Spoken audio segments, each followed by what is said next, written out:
Hi Pisces, this is Sandy Couture and I'm here doing the astrological tarot reading, excuse me, for the sign of Pisces for the month of July 2020. There's a lot of astrological things going on this month, which are really a continuation of what's been going on this year. There's going to be a prenumbral full moon lunar eclipse on July 5th, but prenumbral means that there's only going to be a very small portion of the moon that's going to be in the eclipse area, which kind of indicates that there's maybe a crack in the unconscious for us, or a slight opening of the door of the unconscious, whether that's for old patterns to be released and come forward so that you can release them, or for you to consciously look for what it is that you want to work on a spiritual level, because this is a very spiritually it's a very loaded time for spiritual growth. There are many planets in retrograde 5, and right now there's actually, including Mercury, there might be 6. So it's a time for regrouping. It's a time for regrouping on an emotional and intellectual level. Most of the axis of the planets are along the Capricorn Cancer axis. So Cancer is all about deep feelings. Capricorn is about intellect and earth and moving forward in that direction.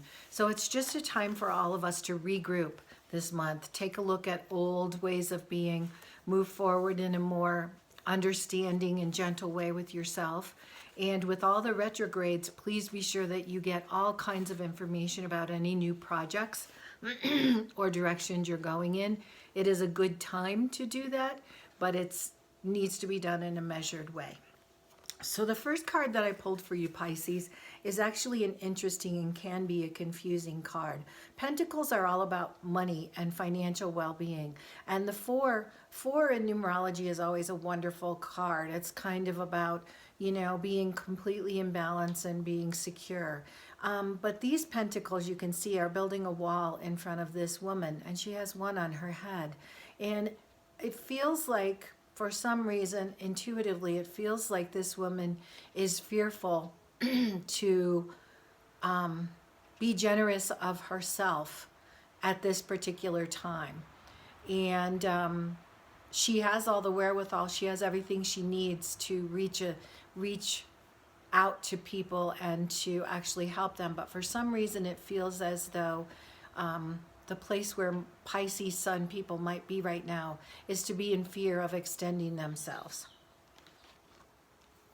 The surprise or challenge card is the Queen of Rods, or the Queen of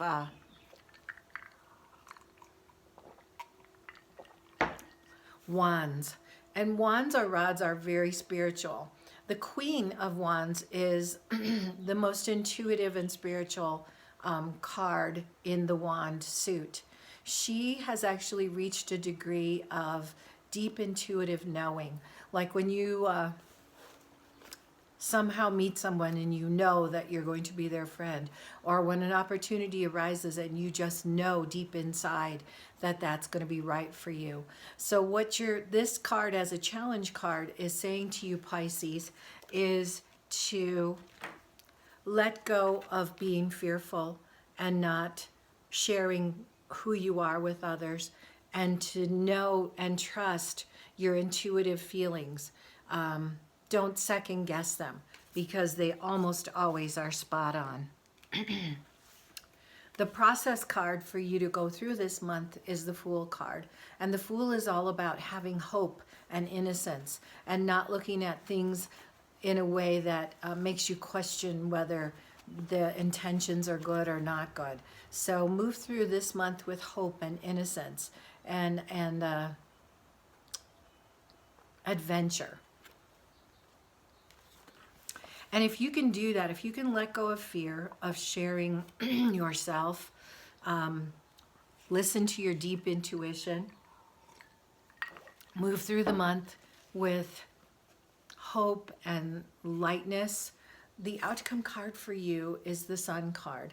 And the Sun card is all about renewed creative energy. It feels like maybe you've been holding yourself back, and it's time to let go and follow your intuition in order to have a renewed, creative, spontaneous growth pattern for you.